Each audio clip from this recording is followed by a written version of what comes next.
Her vaxtınız xeyir olsun. Bugün biz demək ata armusun neoçulluk 61 santimetr lüləli bir lüləyə 2 sandığa gedəcək patron götürür. Yani buna el arasında 3 atılan da deyirlər. Yarı avtomatikdir. Var 5 patron götürən, var 3 patron götürən. Silah yüngül olsun diye buna 2 patron koyublar sandığına. Dolayısıyla bir lülədə, 2 mərmidə patronda sandıqda olacaq şəkildə toplam 3 mərmi ata bilir. Silahın ümumi uzunluğu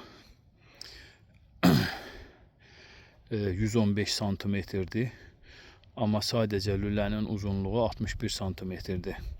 Üzərində 5 ədəd bu nasatka dediğimiz, çok dediğimiz o taxılıb çıxarıla bilən nasatkalardan var idi və biz bugün onun sınaqlarını keçirdik. Yəni belə deyək, çox, yəni 1 xətli, 2 xətli, 3 xətli, 4 xətli və nəhayət 5 xətli çox nasatkaların test atışlarını elədik.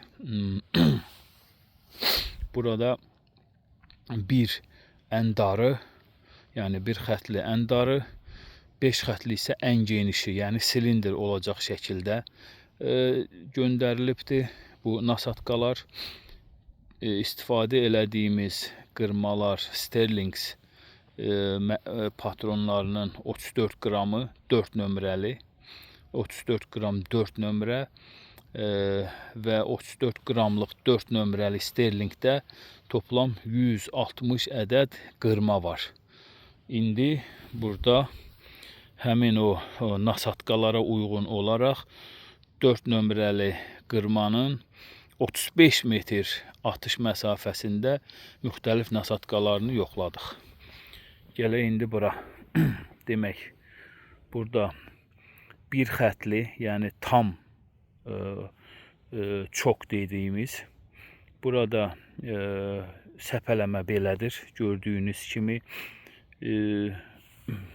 hədəflərim çox ideal değil ama yaxşıdır. Ölçüb hesablamışam.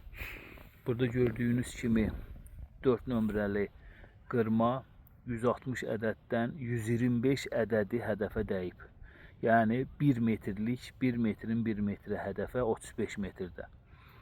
Bu da toplam qırma sayısının 78%'ının hədəfə dəyməsi deməkdir. Bu da çox gözəl, mükəmməl bir göstəricidir. 78% qırma 35 metrdə 1 metrlik hədəfdədir. Keçək buradan 2 xətliyə. 2 xətlidə də pis deyil. Çok güzel bir şey alıp, kuçnusta alınıb. Burada gördüğünüz kimi həmin nömrə, həmin qırma 160 ədəddən 118 ədədi dəyib. Burada görürsünüz ki 125'i dəyib. Burada isə 118 ədədi dəyib.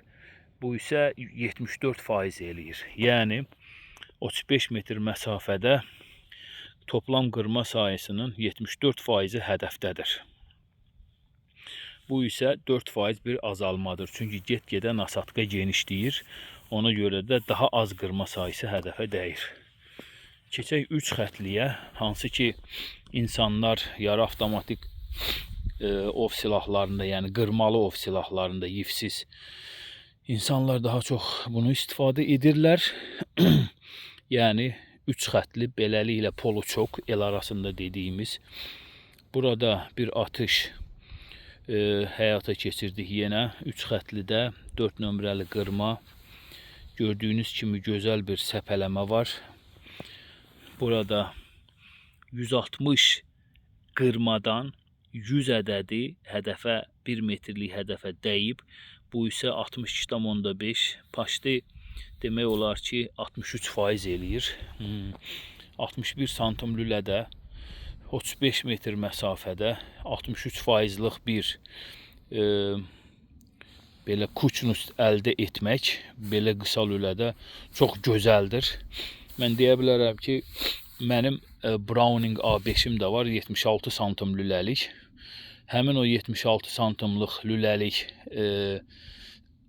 Browningdə poluçokla, yəni 3 xətli ilə 35 metr məsafədə mən 62,5-63% nəticə əldə eləyə bilmirəm. Yəni bu dəyərlərlə atışda 63% dəyər əldə eləyə bilmirəm.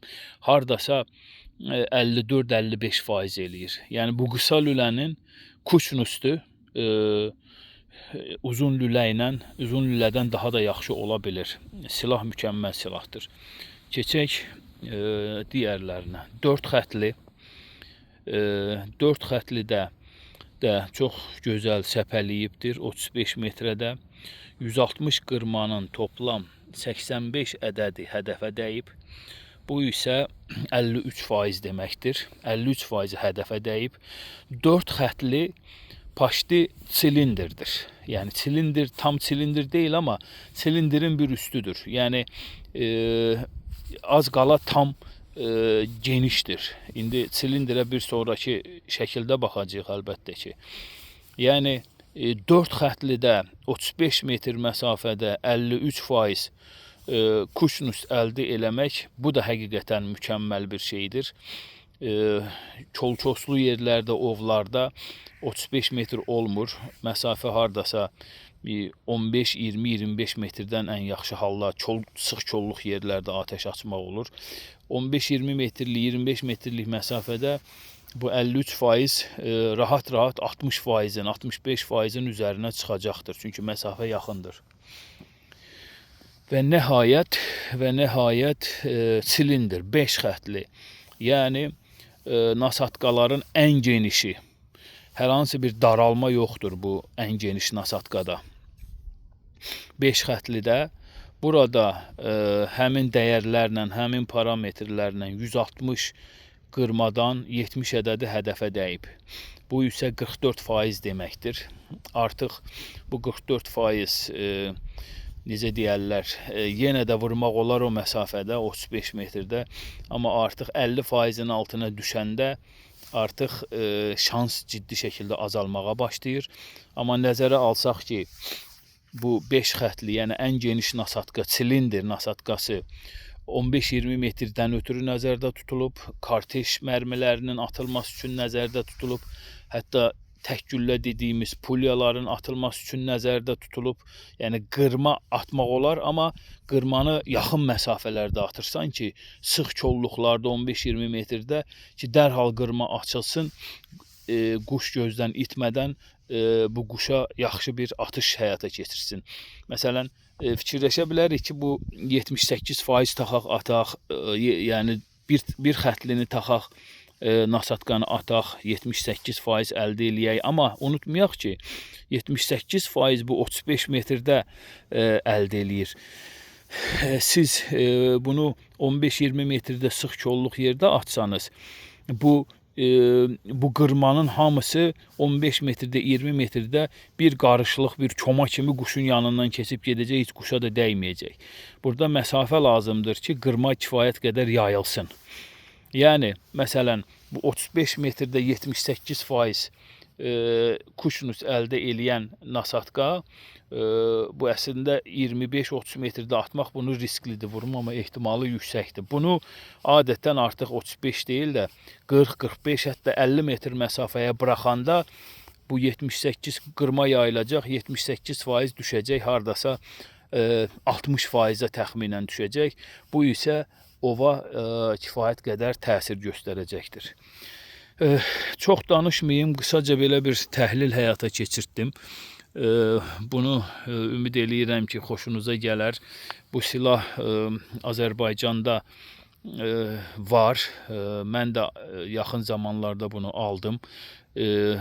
Sınaqdan keçirtdim. Özümü göstərmirəm, buna ehtiyac yoxdur, əsas dəyərlərdir. Yenə deyirəm, demək, Ata Arms'ın Neo Çulluk veya Neo Woodcock, İngilis dilində deyəcək olsaq, 61 santim lüləli, toplam 115 santim silahın uzunluğu var. 2,8 kilogram çəkisi var, çox yüngül. Çox insan elə bilir ki, bu qısa lülədir deyə yaxın məsafə üçün nəzərdə tutulub. Xeyr, deyil. Kifayət qədər uzun lüləli silahlardan, yəni yivsiz qırmalı silahlardan da daha da yaxşı kuşnust əldə eləyir. Yəni tövsiyə eləyərəm. Buyurun, maraqlanın, yüngül silahla hərəkətli ovlarda ov etmək istəyənlər, hətta atıcılıq mərkəzində atışlar həyata keçirmək istəyənlər bu silahla çox gözəl nəticələr əldə eləyə bilərlər. Bu qədər. Sağ olun. İnşallah ümid eləyirəm ki, bəyənmisiniz.